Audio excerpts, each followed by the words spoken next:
Racing isn't easy, but experiencing it is. iRacing puts you in the driver's seat with the industry's leading sim racing game. Drive on laser scan replicas of the greatest racing circuits from around the world.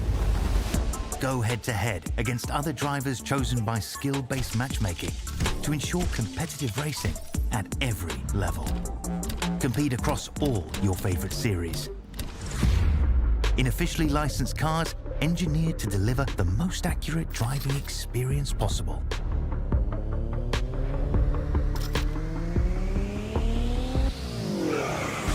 Join a race or host your own with players from across the globe. Race against the computer or in a league with friends. Feel the thrill behind the wheel. Visit iRacing.com.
Welcome one, welcome all to SimSpeed TV. It is time once again for Dirt Night. It's the wide open clothing Australian Sprint Car Series by Oceanic Dirt Sim Events.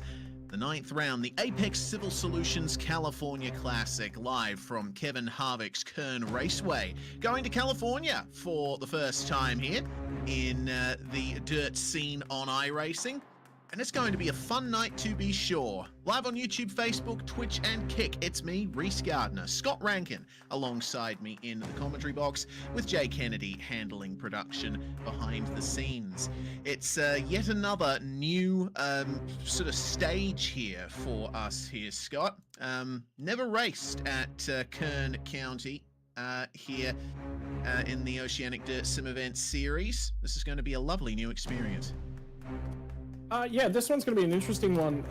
The most important thing is Kevin Harvick's Kern County. The biggest benefit is we've got a small short track raceway right alongside the dirt track. Dirt track, bottom left-hand corner of your screen. And have a look at that. There's even a little midget oval on both of these tracks as well. So effectively, we've got 4 very unique layouts available to us when we transition into this racetrack. How cool is that when we come to this tiny little place over on the backside of things? Has hosted one previous round in the Oceanic Dirt Sim Events series. That race win went to Harry Stewart.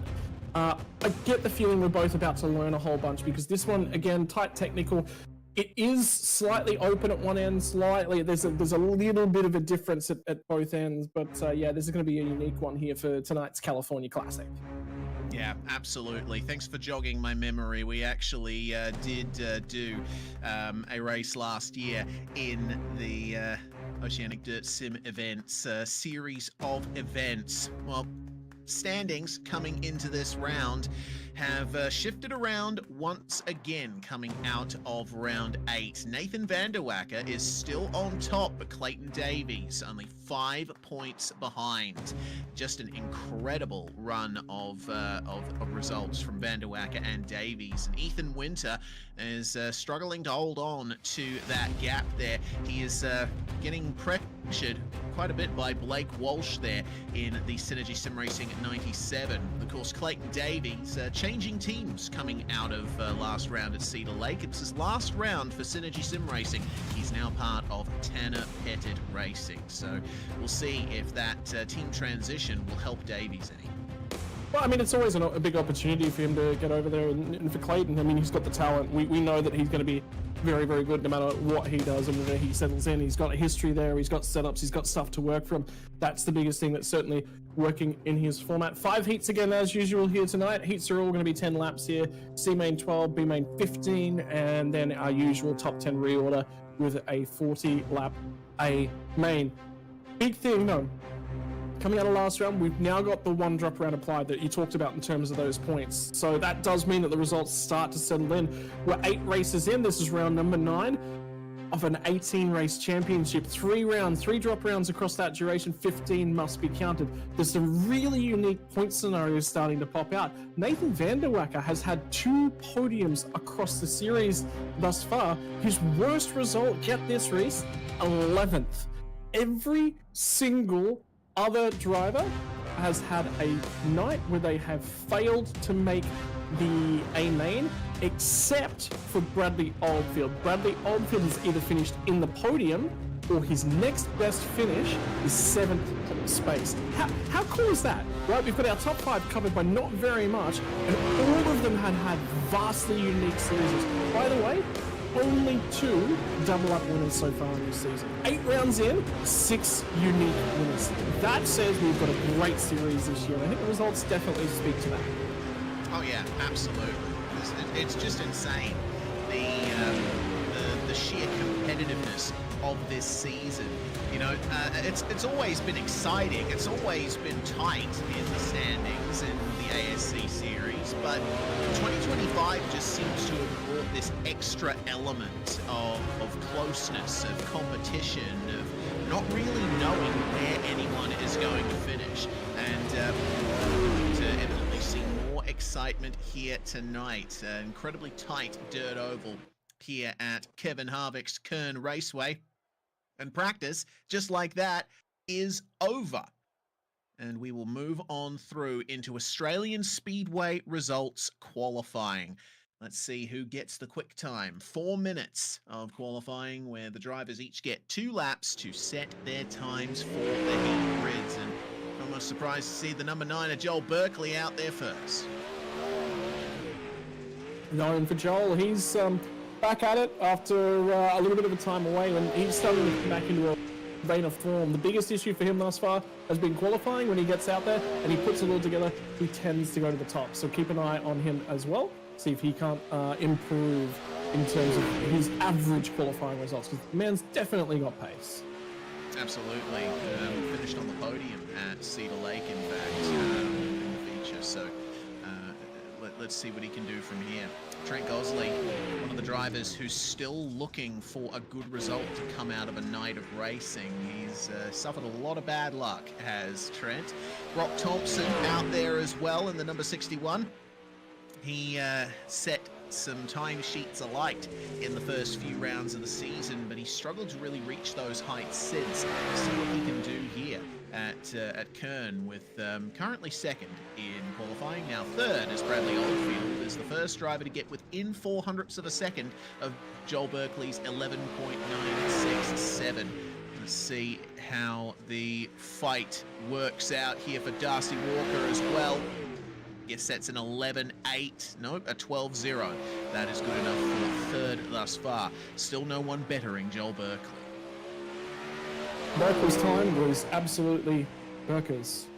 That's a Yeah, yeah, all right, we're already that far on the drugs. It's an early night. David Haynes usually waits until about mid-race to blindside me with a pun, so maybe wait a little longer next time. Thomas Mitchell, meanwhile, is finding his way through to his first couple of laps. Zach Rattray-White and Blake Walsh will put themselves third and fourth, and our series admin, Brady Baldwin, puts himself in fifth thus far. Some competitive times coming in, but so far, no one other than Joel Berkeley's been able to get under 12 seconds.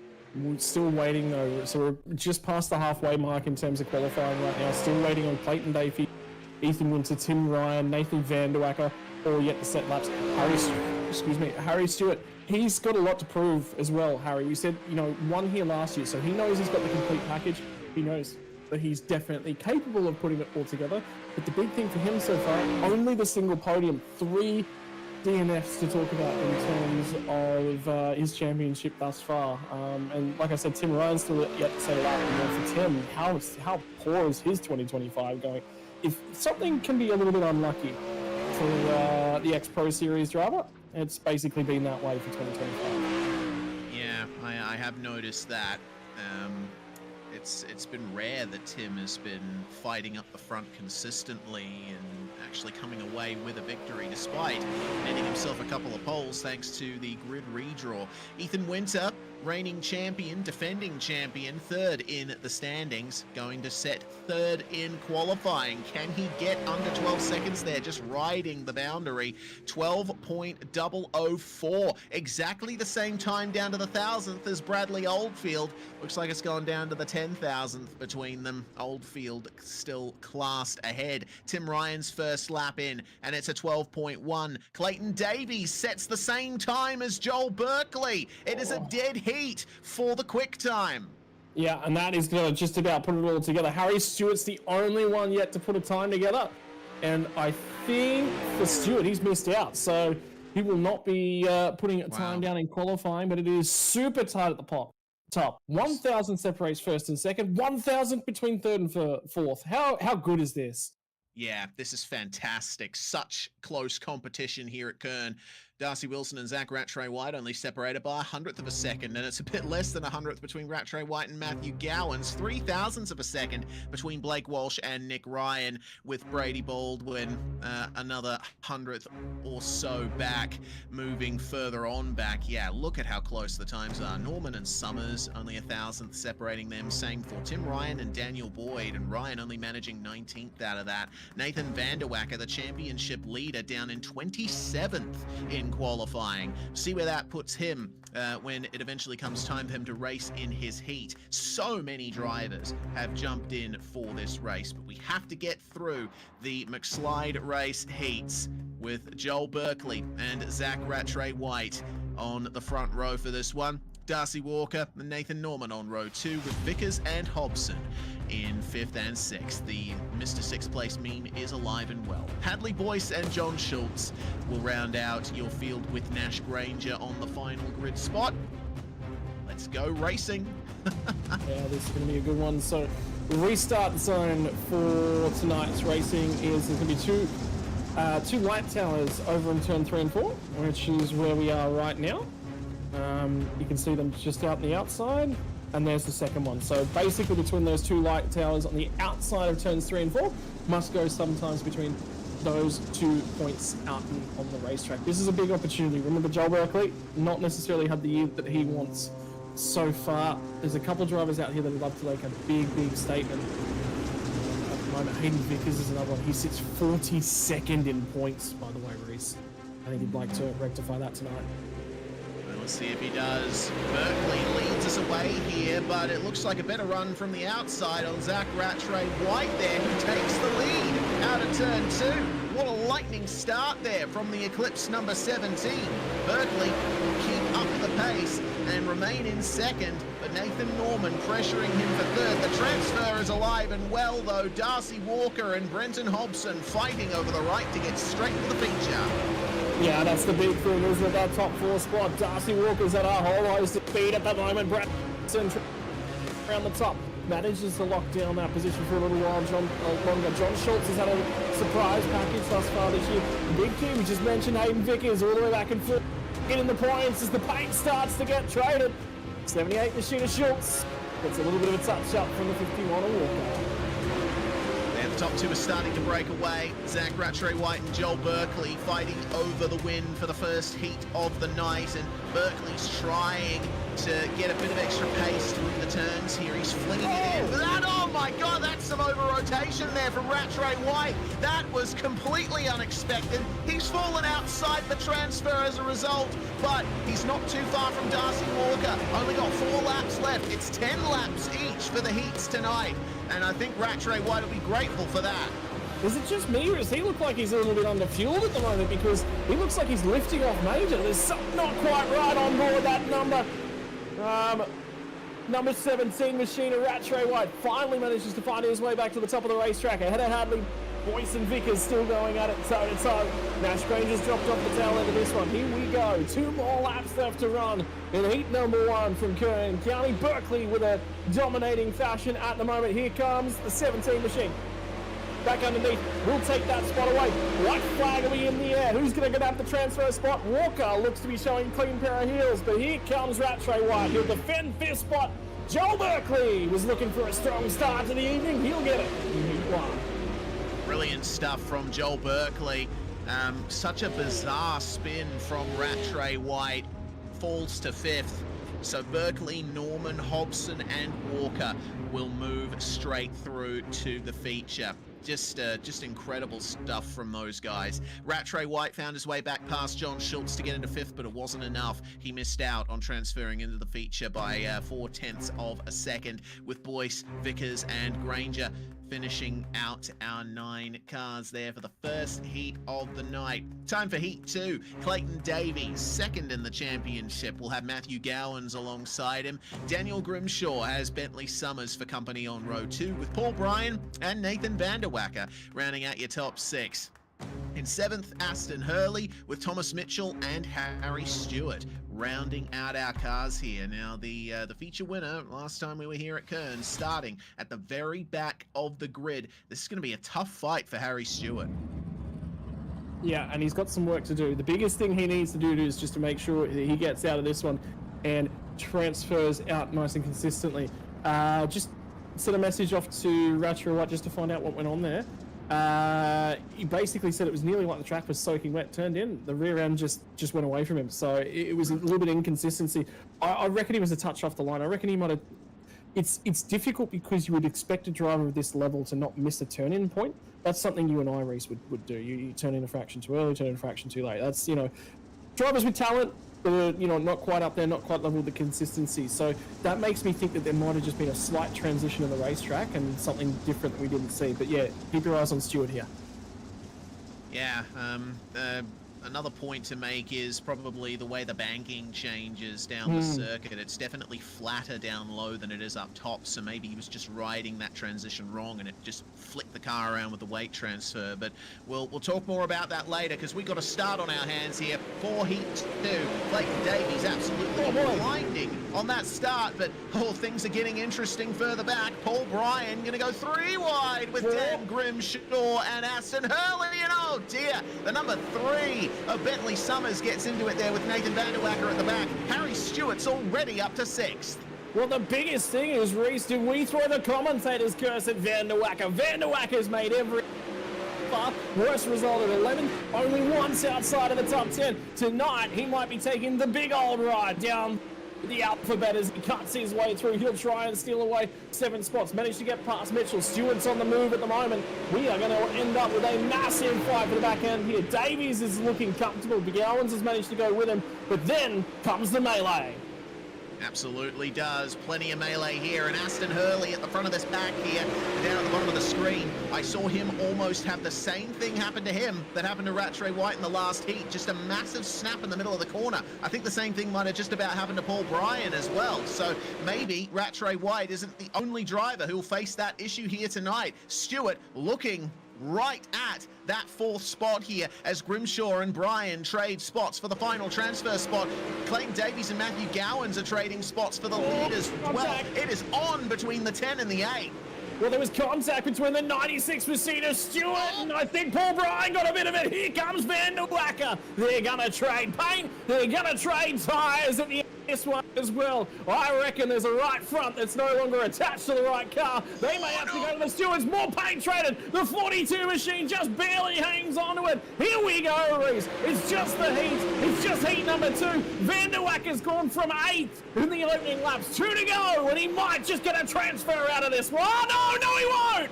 Oh, just as we went off him, he has gone into the wall. Nathan Van der Wacker, as the white flag flies, will fall back to 8th spot. Clayton Davies is going to come away with victory in this heat. Matthew Gowans a distant 2nd. Darren Grimshaw and Paul Bryan will round out your top 4, but only just. Aston Hurley and Harry Stewart were gaining on Bryan massively there in the final few 100 meters.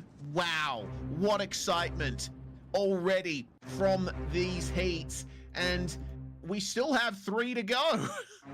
Oh my word, Clayton Davies gets it done from Matty Gowans, Daniel Grimshaw, Paul Bryan will grab the transfer, but the big notes is Harry Stewart and Van der Wacker will have to come through the alphabet. Van der Wacker to the C, and I believe Stewart will make it to the B. Yep, certainly looks that way. But it's going to be a tough fight for the both of them either way. They'll be right in it with everyone who finished outside of 4th as well. It's time for Heat 3. Bradley Oldfield for Ulick Sim Sports going to start on pole with Blake Walsh, new signing to Synergy Sim Racing alongside him. Jaden Russell will join his new teammate there in 3rd with Lachlan Mead alongside. Colin Bogus, who won back at the Oswego round, is going to start alongside Bailey Leeson to round out your top 6. Then it's Cole Ferguson, the man behind Australian Speedway results, got Gary Redcliffe alongside him to round out the 8 cars that will be taking it to the start here. Liam James Race Control will not be taking to the grid. No, indeed. I cannot believe. So, remember what I said back at the top of the show? Van der Wacker's worst result thus far? 11th. So, this is massive for him. Because at this point in time, he's going to have to come. He's never had to come through, or at least if he has, he's been able to put together a reasonable night at the office. This is the first time he's going to be up against it. That will be huge. Blake Walsh has been a surprise packet. Rookie to the series, but he is absolutely up there and in contention for the championship. The big thing, though, for Blake Walsh, he's going to miss a couple rounds in the back half of this championship. He's going to have to burn drop rounds. The results are good enough. One of the only 2 double-time winners thus far in 2025. He's right there on the outside of that front row.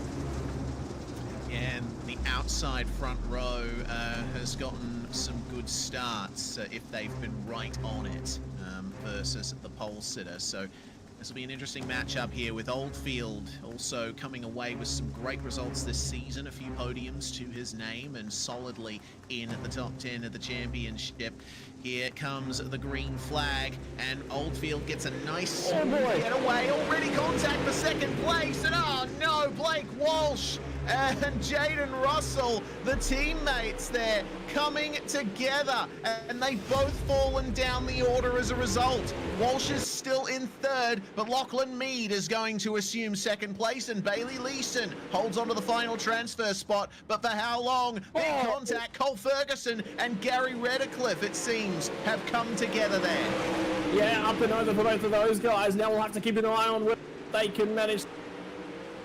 Looks like they're both back in the pits. 6 drivers left out there from heat number 3. Jaden Russell yet to make a feature in 2025. Sits dead last in terms of the points thus far. Tonight needs to be the night that he looks to try and recover things. And look at the field ahead of him. He's got some work to do. Have a look at how slick this racetrack is, though, Reese. Look at the angle they've got to put on these things. There is very little bank and assist here at Kern County.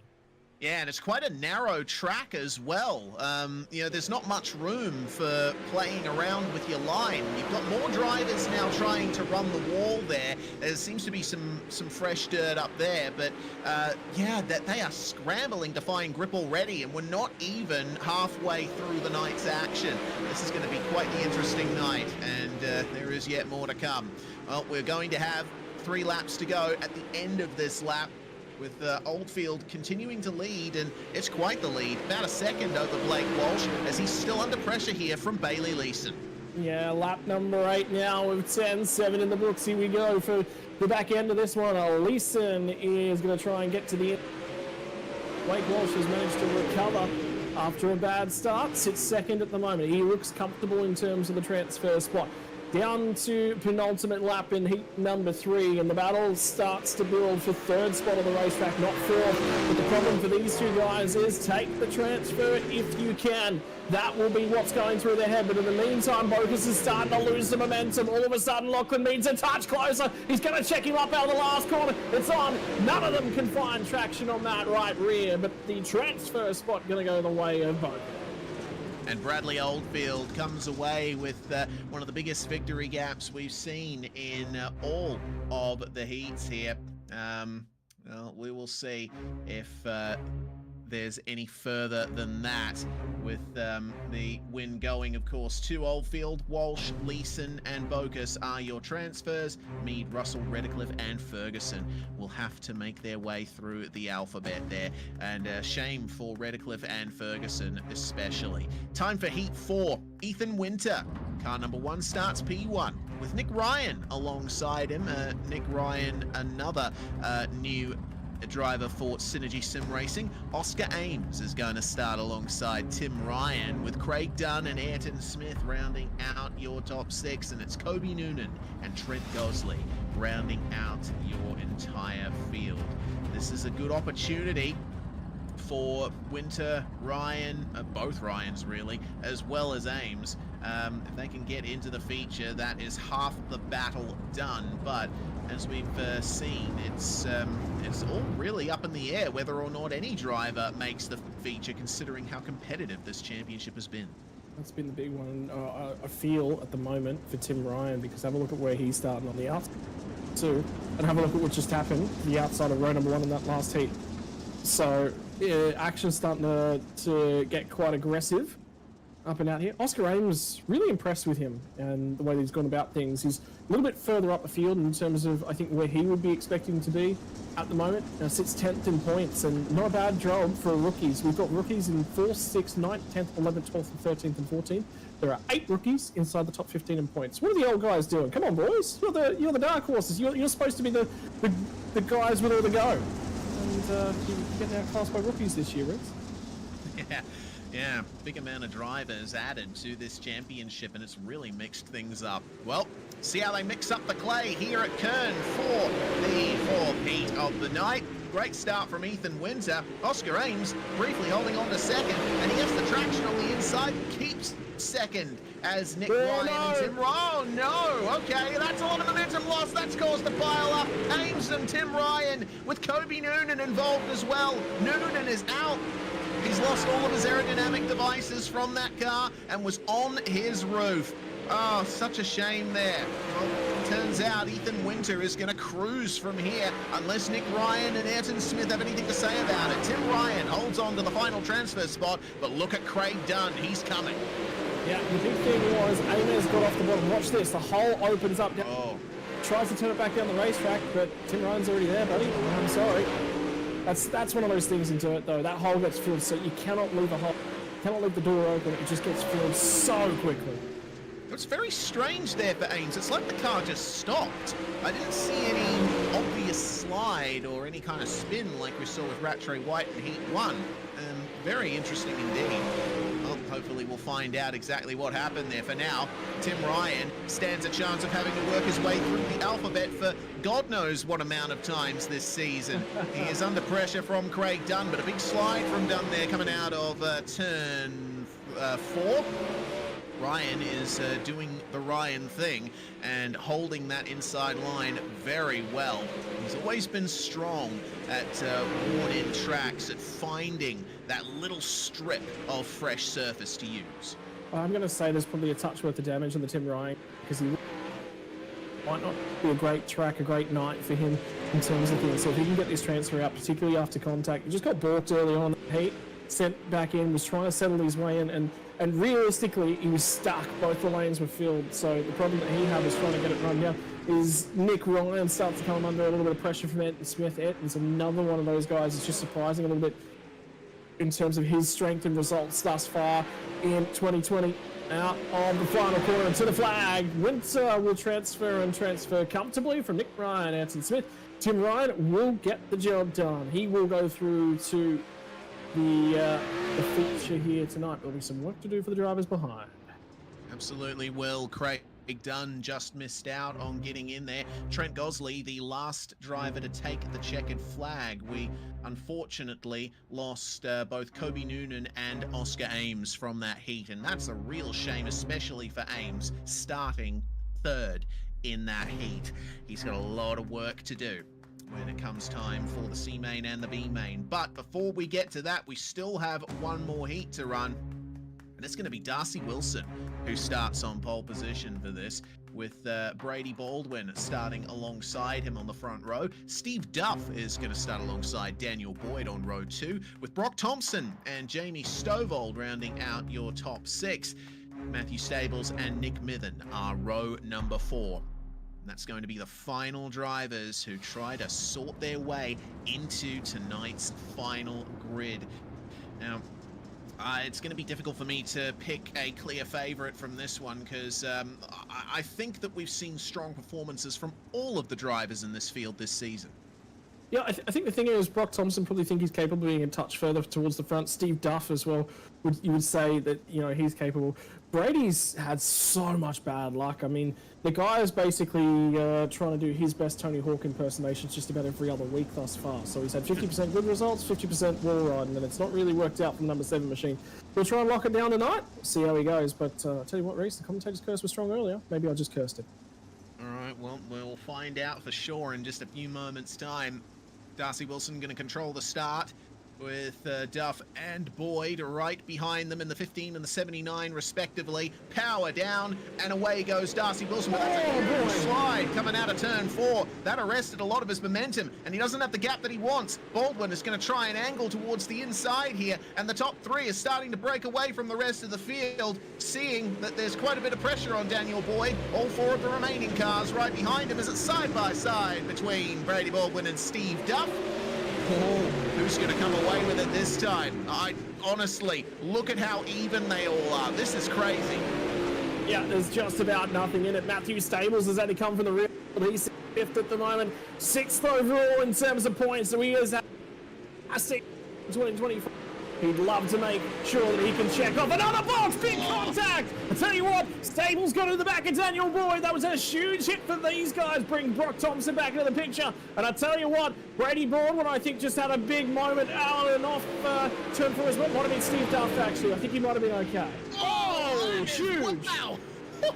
How's that for a slide job? Hitting the berm there for Matthew Stables, and he keeps his foot in it. Incredible stuff. Contact behind between Stables and Thompson, and Stables right into the back of Daniel Boyd again. I'm amazed that they're all still together, all still running. This is a great fight for the transfer, but here it comes indeed. Contact, and Daniel Boyd is sent high. Brock Thompson gets into him, and Boyd is sent into the wall. Well, the motocross track over a couple hundred meters outside the backstretch. In fact, down in turn 4, if you go up and over the wall, you'll just about land on the berm. Turns of the motor. But tonight, these 4-wheel machines are doing enough jumping. You may not need to go outside the venue for a good jump and a leap up and down the F. My word. If these guys could have their elbows out the cockpit, they wouldn't be touching. The amount of times we've seen wheels and doors bang thus far tonight. Wilson with control of the heat will come around, grab the white flag. One more lap left to go in the final heat of the night. My apologies. Yeah, it is final lap of the heat as we cross the start-finish line. So it'll be Wilson from Brady Baldwin, Steve Duff and Matthew Stables. Those look like a dead set, easy run for the top 4. All of the beef, all of the banging happened in the middle of the heat, which rounds out nice and clean. It does indeed, but Daniel Boyd won't be too happy with how that went for him. He is the only driver to not finish the 5th and final heat there, and he's just granted himself 9th place in the C main. Wilson, Baldwin, Duff and Stables will fight their way through to the feature grid. Good stuff for Iridium Sim Sports. They'll be happy with that result for them. But Thompson, Stovall, Mithen and Boyd, we're going to be seeing them again very shortly.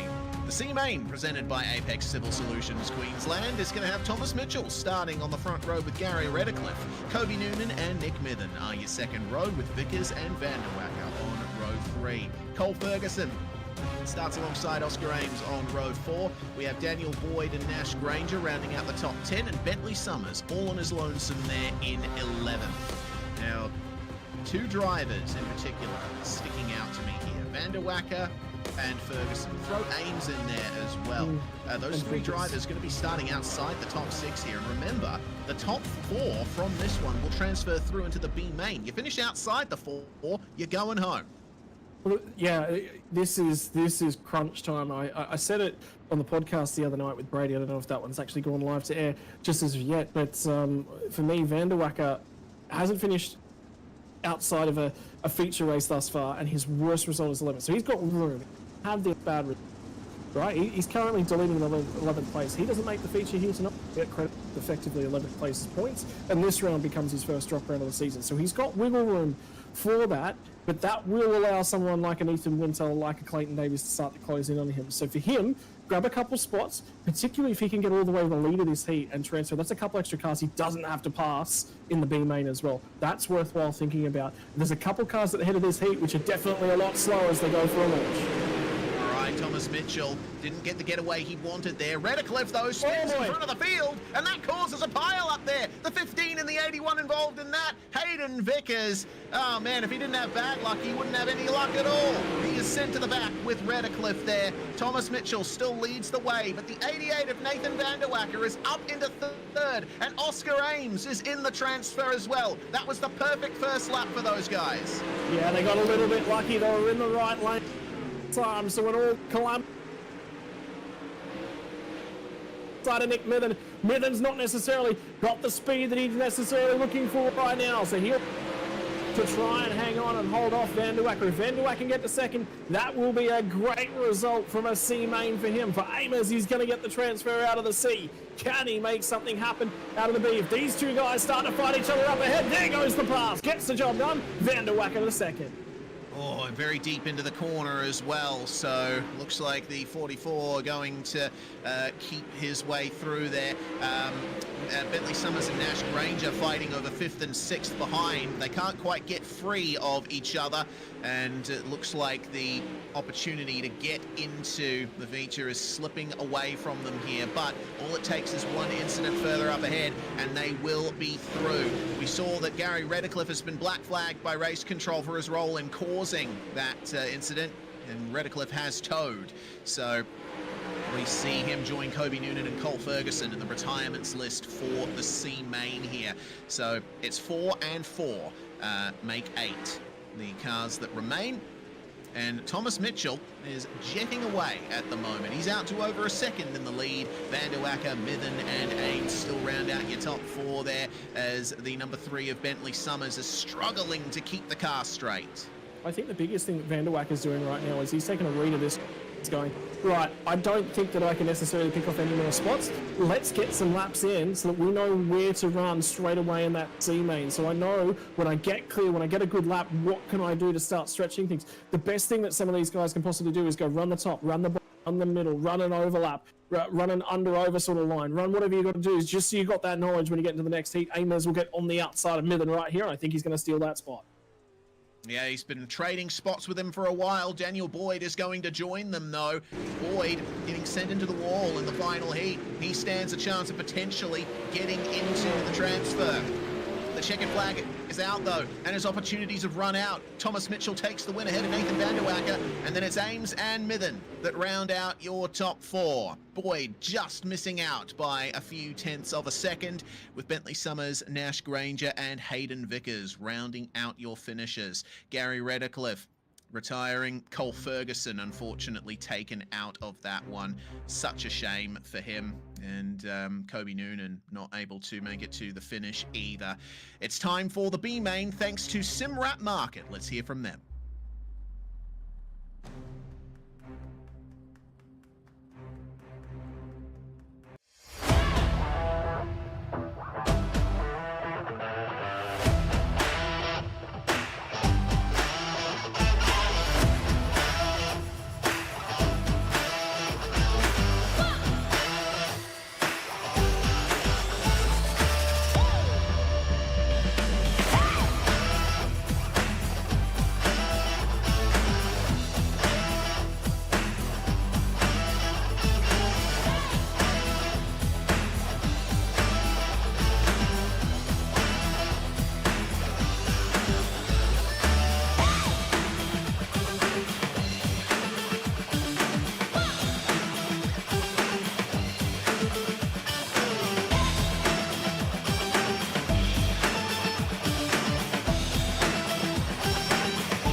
The Simrap Market B main has Zach Rattray White on pole with Aston Hurley alongside. Lachlan Mead and Craig Dunn are your second row. Brock Thompson and John Schultz are your 5th and 6th places. Harry Stewart going to start 7th alongside Jaden Russell. Will he finally be able to make a feature grid in 2025? We'll wait and see. Trent Gosley and Jamie Stowbold round out your top 10. Then it's Hadley Boyce in 11th, followed by your top 4 from the C main. Thomas Mitchell, Nathan Vanderwacker, Oscar Ames and Nick Mithen.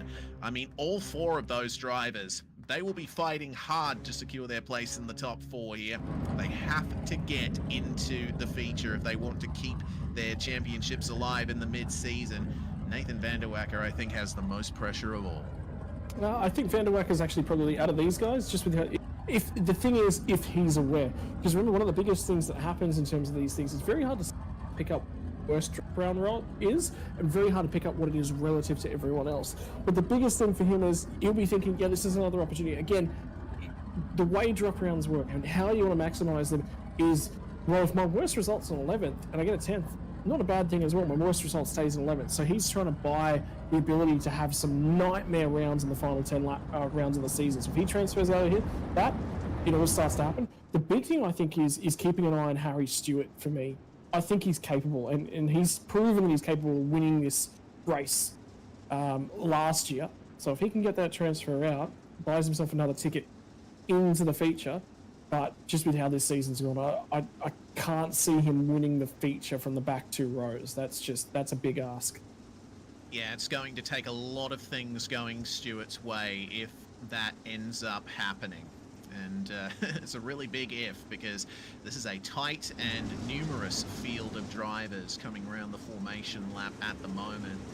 If Zach Rattray White is able to come away with this victory, that would be some good redemption for what happened to him in Heat 1, that very bizarre slide. Well, a nice straight start for the number 17 as the green flag flies, and already on for second, almost banging wheels there between Lachlan Mead and Aston Hurley, and finding his way through on the inside there was Brock Thompson, who rockets his way up to second. An incredible run there from the number 61, and Harry Stewart's gotten into the transfer. No! What a pile up! Oh my God, there's like 6 or 7 cars involved in that. Mitchell, Dunn, Russell, my goodness, it is still going. Stovall, Boyce, Gosley, they have all had dramas. There's 5 cars. There is 5 cars that got through that one. Nathan Vanderwacker's cut his way. But the problem is he's so far back from the top. He's got to... If he can get there, he's going to get to the inside. Clears Aston Hurley. This has now become Vanderwacker's time to shine. Can he show the pace that's made him so consistent thus far in 2025? What else is he capable of? Now it's a 5-car breakaway. Stewart's in there. Zach Rattray White leads the way at the front end of the top 5 at the moment. John Schultz with the driver at risk. Lachlan Mead's got some work to do to make sure that he can hang on to this one. So the gap that we got to keep an eye on is Mead to Vanderwacker. And right now we've got 2 seconds for Vanderwacker to run it down. He's looking fast though. Quickest car on track on the previous lap. He set a 13.36. Brock Thompson and Harry Stewart are fighting over second place side by side there behind Rattray White. And there's Lachlan Mead holding on to 4th ever so briefly. Oh, it's an interesting run there from Stewart. He's having to stick to the middle line here. Thompson's stuck down low, and you can see how slick the track is on corner exit down low. He's struggling to keep that momentum up, and he's working the wheel like an absolute animal to try and keep up with Stewart. Well, the big thing, and just keeping an eye on Lachlan Mead, is that he's having issues in trying to get the car to pitch in over and so he misses the top end. This is the battle for the top 3 in those positions at the moment, but the transfer battle is starting to tighten up. We are now beyond the half. And it's going to be John Schultz, and it's going to be Nathan Vanderwacker who start to run down Lachlan Mead. Yeah, this is going to be a really interesting finish. John Schultz, the driver we're focusing on here in the number 78, he's got 5th place, and Nathan Vanderwacker is rounding him up here. There's only going to be 4 laps to go when they cross the line next. Oh boy. Oh, this is tough. This is really tough here for Vanderwacker. I think he might have hit the metaphorical wall here in the form of John Schultz. And he's got to his outside, and he's got to his outside with a little bit of power. 3 more laps. Lachlan Mead's been making mistakes. He's not been a quick car the last couple of times, but the thing is, he's got place. They'll get back to the stripe. There will be 3 more laps left to run from Kern County in the B main. Who can run a Screamers as the lap car that Lachlan Mead is going to start to come up on. This battle for the race lead in the heat. Oh, that's tough. We've lost Aston Hurley just now as well. Unfortunately, he's retired from the race. But we're coming up to the white flag here. Rattray White, Stewart, Thompson, and Mead almost all together on track. White flag out. Nathan Van Der Acker, the gap is simply too great. He won't be able to overcome it unless something happens here in the final turn. Rattray White is going to come away with victory in the B main, and Stewart and Thompson round out your top 3 there, with Lachlan Mead getting the final transfer spot. Van Der Acker will not make the feature.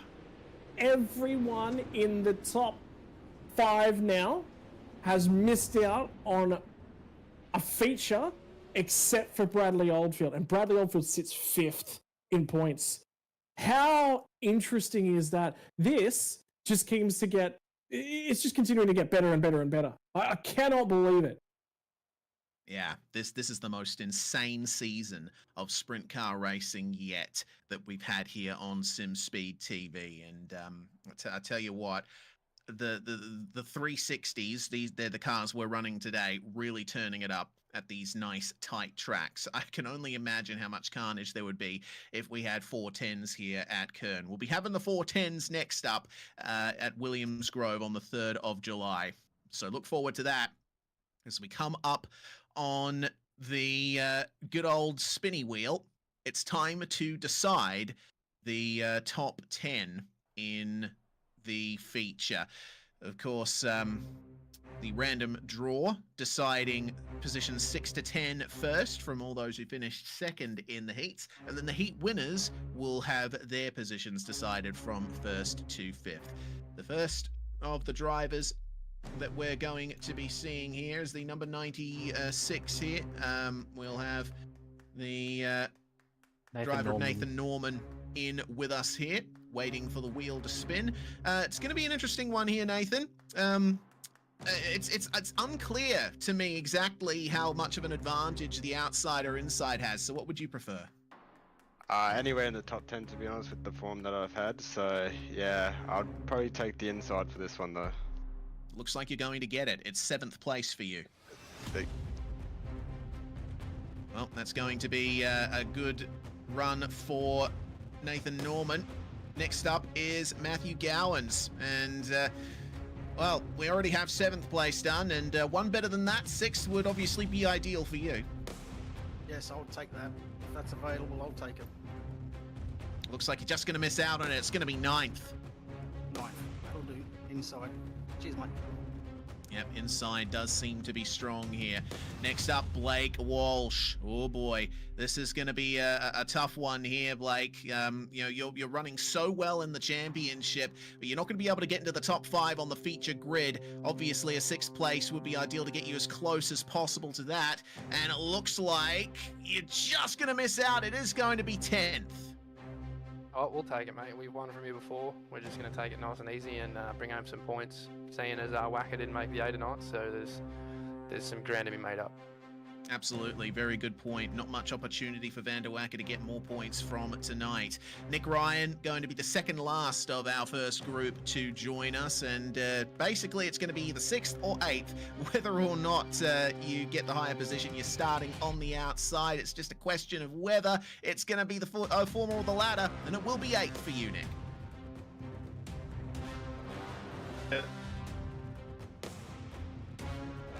Well, that will round off the 6th and 8th positions there, and that does mean that 6th place is going to fall to you, actually, Brady. Yes.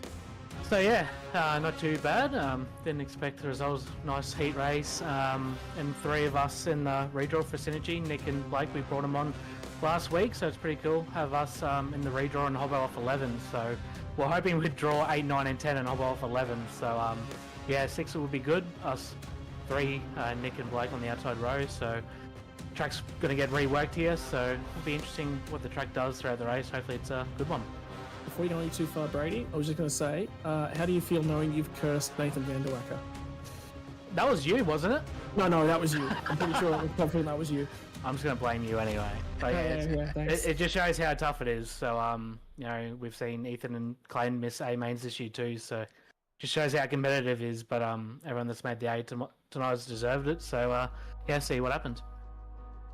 Yep, crazy season to be sure, and yet more to come. First to join us from the top group is going to be Joel Berkeley. Yeah, great start to the night for you. Pole. Yeah, all right. Let's see. You've been good at. You've been good at getting the Nostradamus going, but it looks like it's going to be second. Oh, no. Maybe. Nah, it's better than nothing. Better than fifth. Just don't True. put Davies beside me. Clear high into one, probably, but she'll be right. All right, watch Clayton Davies get alongside you then. Don't do me, Clayton. Speaking of Clayton Davies, he's with us now. You stand a chance of getting pole here. Could be a front row alongside Joel Berkeley. We'll have to wait and see. Oh yeah, hopefully I pull it. I don't really feel like starting all the way to the back. It's going to be fourth outside second row. It's not too bad. So just remember what he said about you right there, Clayton, and let him in the hip and shoulder now. Oh, yeah, we'll see how that fares out for me. Well, speaking of drivers who are well up in the championship, fifth place, Bradley Oldfield, and as Scott said, you now have the honour of being the only driver in the top 5 to make every feature this season. But let's see if you end up getting a good starting spot, fifth place. That's not good. You're not happy with that? Can we do a redraw? This is the Run redraw. back. You want to redraw? We'll Yeah. have to talk to Brady about that. No, you get what you get and don't get upset. Oh, well. Yeah, shall do indeed. Bradley Oldfield will start in fifth for the feature here. Ethan Winter. Well, it's going to be an inside start for you, but is it going to be third or is it going to be pole? It looks like third for you. Well, that's all right. Hopefully I don't touch Joel this week so he doesn't get a little too mad, but in all honesty, it's going to be an interesting race. It's going to be probably pretty torrid pace at the start here with the rework, so see where we shake up. Yeah, certainly shall, and that means we can welcome Darcy Wilson to the box and congratulate him on starting on pole. Oh, beautiful. First place for you, Darcy. It's going to be a lot of pressure here at Kern, but with a fresh track, it's another chance to see how the track evolves. Yeah, no, that'd be good. I think that's me first front row in ODSE. So yeah, we'll just roll the bottom in the middle and see where we finish. All right, excellent stuff, Darcy. Congratulations on pole, and hopefully we're speaking to you again by the end of the race. Yeah, hopefully. Thank you. 40 laps ahead of us, Darcy Wilson will start on pole position for the feature here at Kern Raceway. Kevin Harvick's Kern Raceway, of course. A big thanks once again to Apex Civil Solutions Queensland for being the sponsor for this event, your trusted partner in dry hire civil equipment, providing high quality and reliable equipment for all your civil, landscaping and construction projects, including excavators up to 50 tons, loaders, tippers and much more. Apex Civil Solutions California Classic here at Kern County. And now we see the track being worn in here by the drivers, Scott. We're getting ready for the feature and already seeing the slick start to form. Yeah, that was the big thing. Elected to reset the track, so we are going to get ourselves a much less grooved-in racetrack. We saw it wear off quite quickly. The big thing that we noticed, I think all the way back, is Zach Ratcher got very loose very early on, and well, somebody also going up there as well. Was that Ethan Windsor? I think that might have been Ethan, wasn't it? I think it was. All right, good mistake. But yeah, look, I mean, the big thing here is that the groove is going to widen, that slick's going to build up in the middle, and once that slick starts to build, that's where the fun begins. Absolutely. A lot of slick down the bottom throughout the heats and the alphabet as well. So keep an eye out for that starting to form there. Many drivers will be looking to run the very top. I've seen a lot of drivers actually elect to go for the high line at one end of the track and the low line at the other. I think it's going to be all about building that momentum to try and fire it up the inside. That's how I think the positions are going to be made here. Well, that's the big thing. You want to build enough momentum. And the thing is, when you get to the bottom at the other end of the track, if you have only got the short line from the bottom, then you kind of can't really get in there with enough speed to make the bottom stick. You need some momentum to make the momentum, basically, to make the racetrack work. So running the high line at one end means that you at least got enough momentum to start to try and turn things around. You know, carry on a little bit with it, and do what you can with it. So that's the big thing. All right, just a couple more minutes remaining here. Every driver going to get their requisite laps in to wear the track in enough that there'll be some variance in usable lines, and evidently some of them are getting the crashes out of their system here as well. And is that someone taking the little oval? That was. Yeah, it was. I'd love to see 410s around there at some point. That would be a recipe for chaos. Well, it's time for the feature grid, and a reminder of your top 10 here. It's going to be Darcy Wilson and Joel Berkeley on the front row, with Ethan Winter and Clayton Davies third and fourth. Oldfield and Baldwin starting on the third row, with Nathan Norman and Nick Ryan 7th and 8th. Your top 10 rounded out by Matthew Gowans and Blake Walsh. What a top 10. Yeah, it's going to be an interesting one. Brent Hobson from Daniel Gripshaw outside of the 10, 11th and 12th. 13th and 14th is going to be brought our way courtesy of Bailey Leeson and Anton Smith. Steve Duff and Darcy Walker managing to transfer out a bit further back. Paul Bryan and Colin Bocus all round out the 18. Getting outside of the 18, back to 19th and 20th is going to be Tim Ryan, a long way back, and Matthew Stables as well. Zach Rattray White, Harry Stewart, Brock Thompson and Lachlan Mead just scraping in from the B main. Harry Stewart has form here at Kern, winning last year, but he's going to be starting off the second last row of the grid. It's going to be super tough at such a tight track. I mean, it is so narrow. Every time we come to Kern, I am surprised at how narrow and how flat it is. It's all about mechanical grip, tuning the wing to provide the optimum sort of aero balance for these cars. So much goes into setting up a car for this place. Yeah, certainly does. And you know, what's the track going to do? Is the track going to slick? You expect him to get a tacky heat? You expect him to get a slick heat? You know, this is all the thought that sort of goes into it. Righto.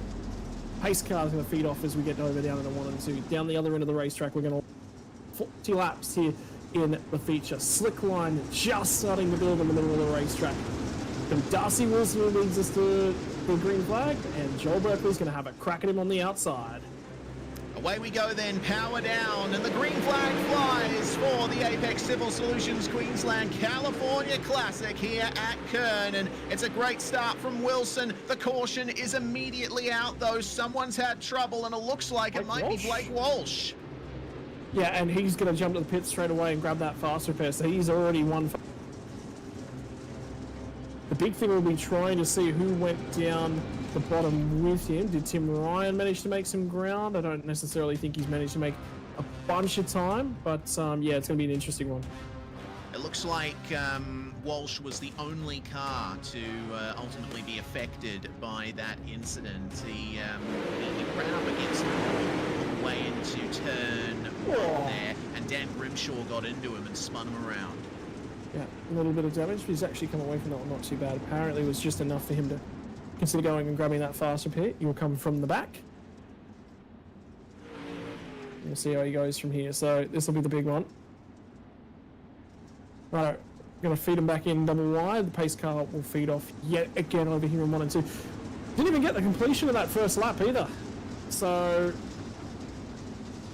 this will be an interesting one. Yeah, we'll get through this one. Certainly shall. Down the back straight, they form back up once more. Davies, Oldfield, Winter, Wilson, all in the top 5 there as we run away from the front here, and Wilson keeps to the inside. Berkeley immediately switches up high here for some momentum. Ethan Winter pressuring Clayton Davies there down low. Bradley Oldfield down there as well. as the inside line continues to be defended by Wilson. It seems like there's a lot of momentum being built up now there for Berkeley and Davies up high, and they are starting to mount an attack. They're edging ever closer. Yeah, but the thing is, at the moment, there's enough bite on the bottom end of the racetrack, particularly over in 1 and 2. 3 and 4 is where the slick line's starting to struggle in the middle and the bottom. The second caution of the night is going to come in. And that is a front wing missing off the front end of the 64 machine. Is that Hayden Vickers? That's Steve Duff in That's the Steve number Duff, 15 yeah. there. And it looks like arrested momentum for Ayrton Smith in the 64, and Duff got into him. At the same time, Colin Bocus also got into the back of Duff. So it was a 3-car incident that ended up bringing out this caution. You'll see him come in here, and once again, it's a case of a car just over-rotating a little bit there. And Ayrton Smith will lose his front wing there, and it looks like Blake Walsh. Yeah, he got into it as well. That'll be his night done then if he's not got much of a race car. So he'll be trying to get a read on how well that car feels at the moment. Unfortunately for him, looks like it's relatively okay, so I think he can stay. So yeah, this is going to be a tricky one. Yeah, definitely will be. Well, they form back up once again, and as the field sorts itself out on my timing, it looks like Darcy Wilson continuing to have the advantage here as they gear up for the restart. This time it's much closer, but Berkeley immediately losing second place there. Clayton Davies swapping down low, and it looks like Oldfield wants to try and follow him through. Yeah, now it's going to be everyone's looking for a spot on the restart. You're right, Oldfield got Winter go way up and out. Turn 2, that point in time, barely got the car to bite in the high line. Here comes Norman coming in from the bottom. What's it going to be for Berkeley? He manages to try and hang on, touch on the wall on the outside there. Oldfield just about got into him. And have a look at Clayton Davies, just barely hanging on a second at the moment. He's going to have Oldfield all over him. Yeah, Davies was feeding the right rear to the wall in turns 1 and 2, and it didn't work out for him. He swaps down low as Ethan Winter almost gets a tap from Brady Baldwin from behind. Up the inside goes Winter to try and get back into the top 5 here. Nathan Norman up a position from his grid spot there. Outside the top 10. Looks like Zach Rattray White is the biggest gainer, up 8 positions to 13th. We keep an eye on that area of the field here. And look at the dust. It's being thrown up here. Baldwin wide and up into the wall. That allows Matthew Gowans through into 7th. And looks like he's keeping that high line nice and tidy, but it's not working out for him in terms of pace. He's really struggling there to get his way past Nathan Norman. Boxed in a little bit. Yeah, nowhere really to go at the moment. That mid-pack at this point in time, Gallons on the outside, Baldwin still underneath. Cut a little bit further back, Nick Ryan's trying to hang on to things and taking Rattray White as well. Managed to get his way up about 9 spots. There's some contact a little bit further back, and this is back up for the pointy end of the field because we've got a new race leader. Number 10 machine, Clayton Davies, will lead his first laps of the race. Yeah, taking that outside line. It seems like Darcy Wilson is starting to struggle down low. The track's really slicked up in the sort of mid to low area of the corners here, and he's struggling to get the traction down. Bradley Oldfield is making up good time at the moment. Can he get into second place? A podium would certainly help out Oldfield here, as that's very high for Clayton Davies. That almost allows Wilson back alongside. The number 5 will have to settle for second at the moment. Live points up on the top right. Clayton Davies will take the championship lead from Nathan Vanderwacker, and Oldfield will secure 3rd in the standings if the race were to finish right now. But there's still plenty of time to go here. Ethan Winter picking up the throttle to try and get the run around the outside of Oldfield, but it doesn't work. Yeah, Ethan got checked up a whole bunch very early on in the...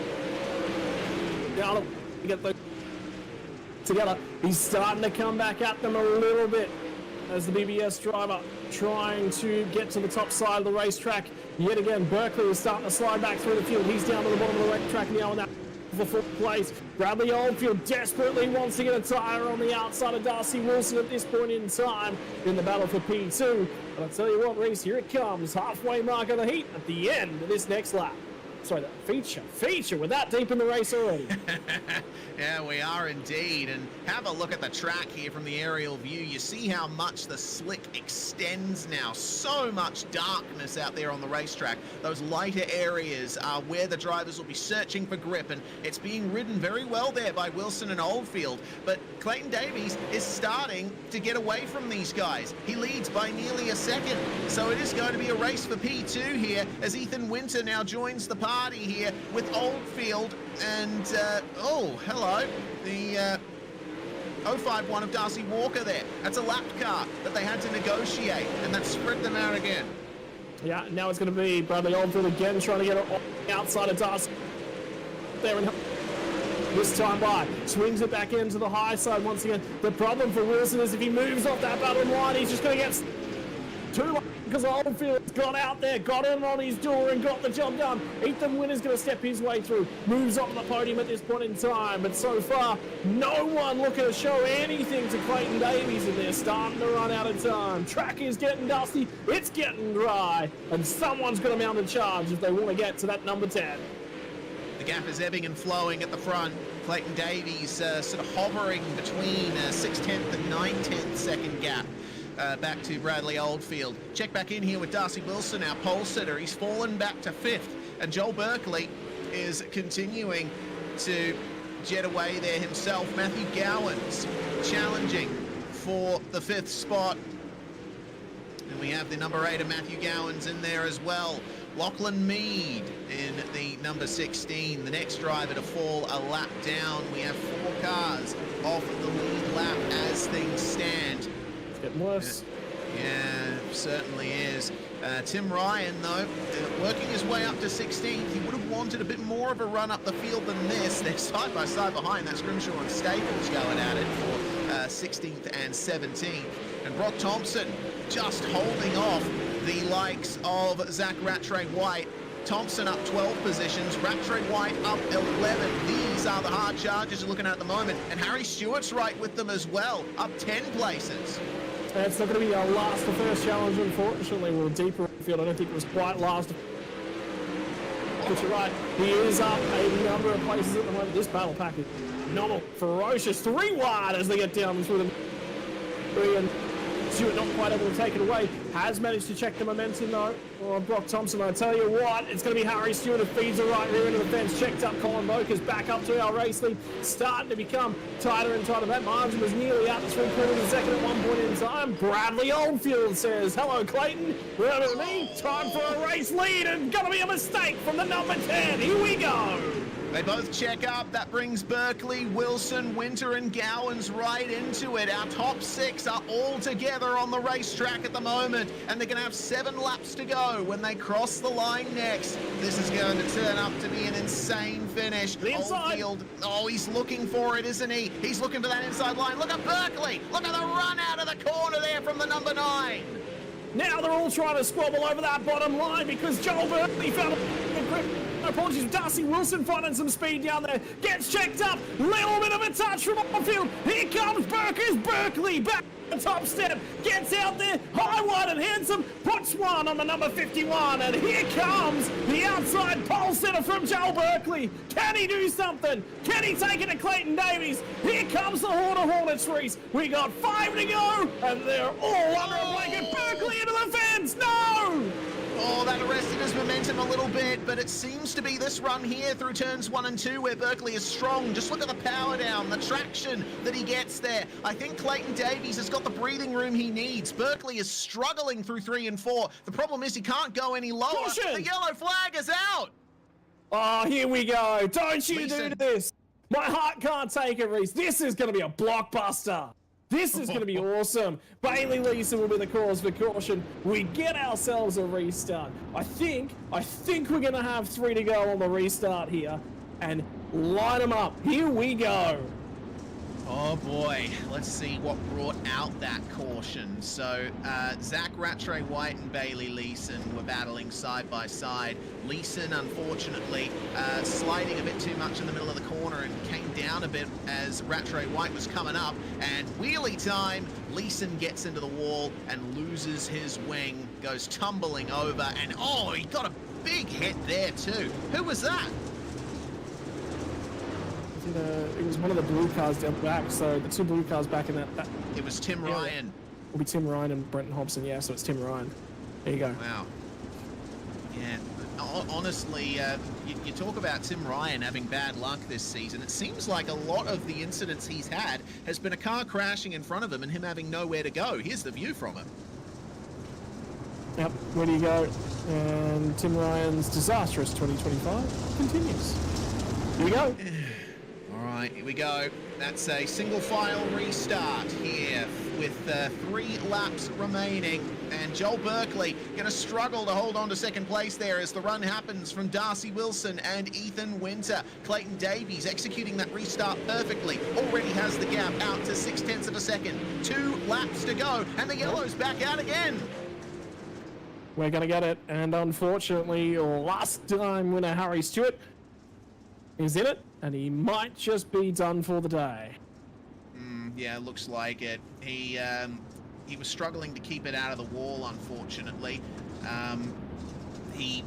Once again, it's a case of hitting the outside wall and then getting too much of a sideways run through the corner.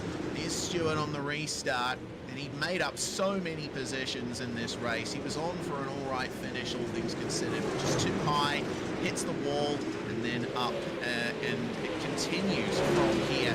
I think the car had some damage, just too sideways there, hits the wall again, and this time the front end of the car catches the concrete. Yeah, unfortunate. That is racing, but there is a ton of slick out there now. Just about the whole place is going to be slick. Trying to get the car to bite down here in 1 and 2. That is tricky. We are in for a big old restart here. It will be 2 to go when we go back green here. This is going to be a blockbuster race. Green, white checker. Next yellow will end the race if we get one. All right, well, hopefully we don't, because we'd like to see a matchup here between Davies and Berkeley up at the front. Can Wilson or Winter steal victory? Can Oldfield get back on the podium? So many questions to come into this final dash to the line. Pace truck is already in the pits, and we're just waiting for Davies to control the restart from here. The run to the finish begins right about now. Clayton Davies down low, and the green flag flies. 2 laps remain at Kevin Harvick's Kern Raceway, and Davies is just holding on to some momentum there, as there's practically no grip out there on the racetrack at the moment. White flag in the air. Davies is going to lead us across the line. Are there going to be any passes here in the top 5? There goes Oldfield up the inside of Winter, trying to grab 4th spot. It's going to be one heck of a slider here from Oldfield, but it's covered by Winter, and Clayton Davies will win the feature at Kern. And Oldfield just stealing 4th place from Winter in the final few hundred meters. Yeah, Darcy Wilson gets it done in 3rd spot. He'll go ahead and steal himself a podium. That pole converting to a top 3 finish. He'll be very, very happy about that. Clayton Davies means that it sticks with 2 repeat winners. We do not see another new winner. 6 winners, 9 weeks. Triple winner though now for Clayton Davies. 3rd win on the 2025 season. It was a 5-point margin to Nathan Van Der Wacker coming in here. He will close that margin, and he will eclipse. You'll be a new championship leader. Yeah, just incredible. Kern turned it up. Just a fantastic race. And, well, the results will speak for themselves here. Clayton Davies taking the win with Joel Berkeley and Darcy Wilson rounding out your podium. A strong finish for Wilson. He managed to keep himself in that top 3 all race long. Oldfield was challenging for a podium. He'll have to settle for 4th. Ethan Winter will have to settle for 5th. Matthew Gowans makes his way up into 6th place, with Nathan Norman and Zach Rattray White, the biggest gainer in the field. Finishes 8th after starting way down. Brady Baldwin and Nick Ryan round out your top 10. Outside the 10, we get back to the double digits. Brock Thompson from Colin Bocas. Tim Ryan recovers to get 13th spot. Remember, he had to clamber right through from deep in the field. Brenton Hobson home in behind him. Steve Duff from Anton Smith. Matthew Stables home in 17th. Dan Grimshaw, final car on the lead lap. Nearly got lapped on that last lap, by the way. 19th and 20th. Darcy Walker from Lachlan Mead. 21st place is going to be Paul Bryan, finishes a lap down, and then we get into retirement territory. We only lost 3 cars in the end: Harry Stewart, Bailey Leeson, and Blake Walsh. I expected there to be a bit more attrition than that. Just unfortunate to see that those drivers were unable to make it to the finish and get those points that they needed.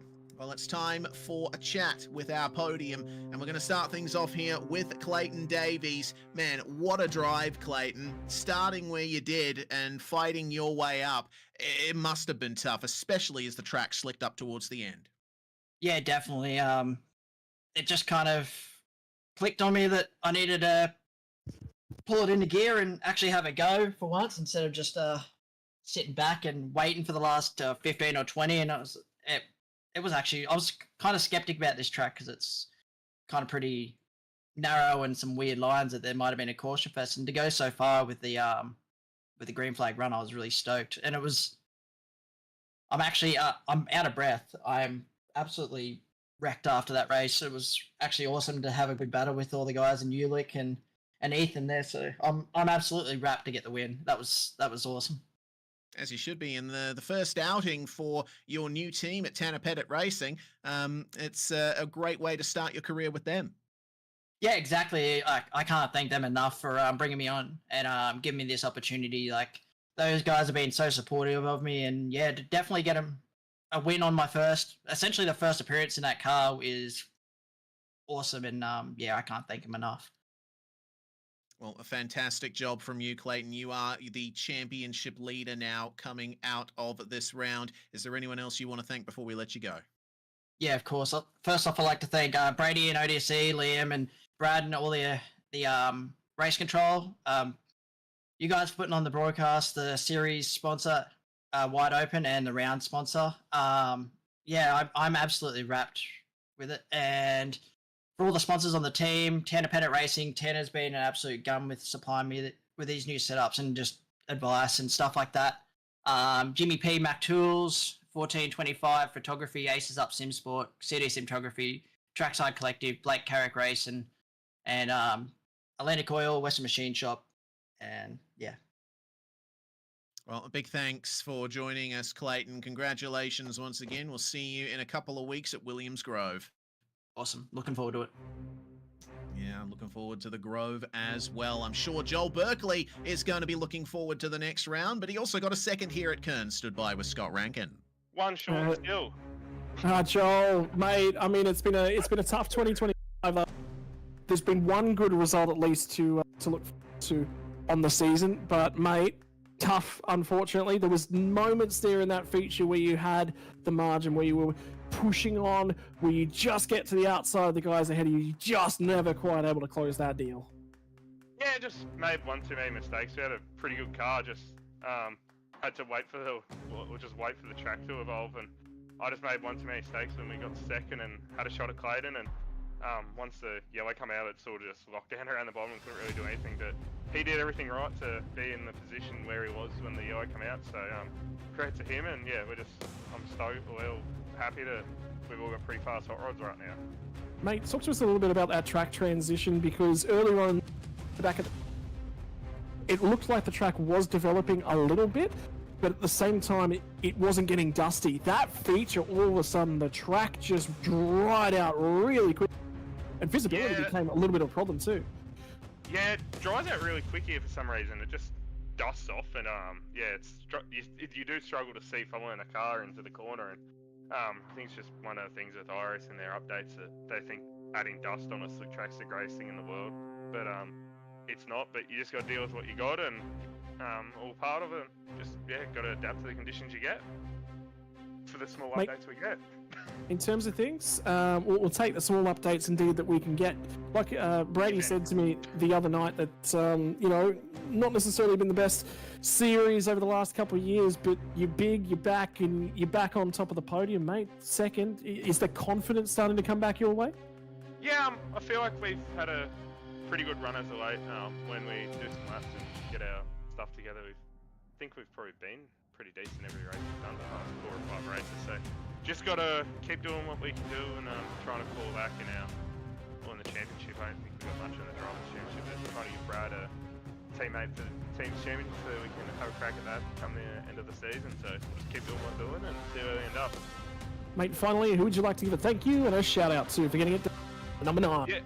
Yeah, massive thanks to the guys at Helix Import and Team Tinder for all they do, and Darcy and Brad and Harry for all the work they put in. We've been trying to get somewhere and we can make progress, and massive thanks to you guys, the broadcasting, and Brady and his team for all they do for the league, giving us the Premier League to race week in, week out. Mate, congratulations on taking the result here. Congratulations. Cheers, mate. Good to chat.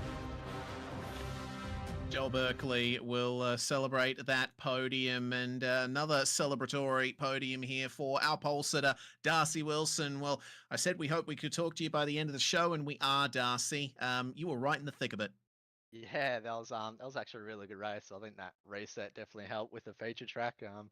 As you could see, it was top and bottom and middle, and that lap traffic definitely made it interesting. It was going to turn out to be a ripper finish, but nah, happy with that. Didn't go backward too far, and happy to finally get a podium this season. Yeah, first podium of the season. We're going to be turning our attention to a bit more of a wide open sort of oval. Williams Grove is the next round, and that's always a popular track. It's going to be all about the big sends there. Yeah, I haven't raced a sprint car at Williams Grove or nearly anything since like 2021, so it's been a while since I've been there, so I might have to do more than 20 laps this next couple of weeks to try prep myself for a good consistent finish there as well. Well, it's your first podium of the season, maybe the first of a few here in the second half of 2025, Darcy. Anyone you want to thank before we let you go? Yeah, just a big thank to Ulix Simsport and Tinder Simsports. Big thank to Joel, Brad, Harry, Hagen Carbwell, yourself for putting on the stream, Braggy for the league, and congrats to Clayton on the win and Joel for second. Congratulations to you, Darcy Wilson, grabbing third here at Kevin Harvick's Kern Raceway. And that's going to round things off here tonight, Scott. Man, what a night once again. Coming out of this round, a reminder that Clayton Davies moves into the lead of the championship. A big blow to Nathan van der Wacker, not able to make the feature for the first time this season. And, well, now it turns out he's going to have a big race at Williams Grove. I tell you what, Joel Berkeley there in the top 10 now coming out of this round. He's always been strong at the Grove. I'd look out for him next time. Yeah, again, the big thing is we say that you kind of can't... Brady said to me the other night when we were looking at the champion, anything can happen to the guys that are up and inside those top three. And the big thing that I said is, you say it's a three-way fight, we'll watch some guys to fire up. I don't think this is done yet. We are now at the halfway mark of the 2025 season. There are 9 more rounds left to go. 2 drop rounds left to come in that as well. Final round of the season can't be dropped. Neuropower Battle of the Grove, could we start to see the championship take a little bit more shape? I just don't think we've got enough in it to say exactly where this one's going down to yet, Reese, but we're starting to get more of that picture.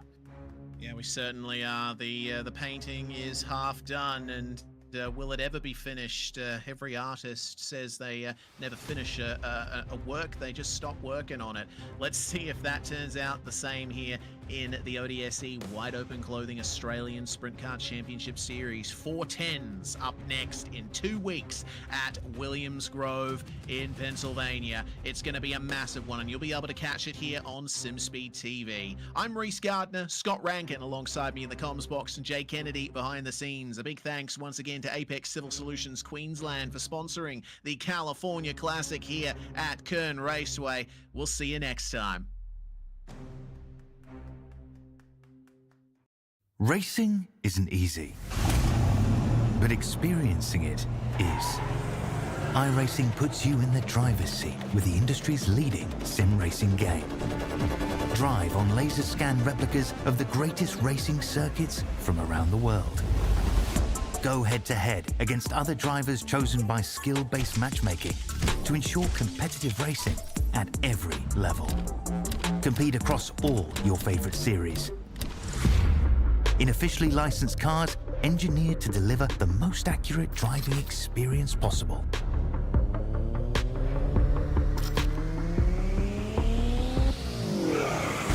Join a race or host your own with players from across the globe.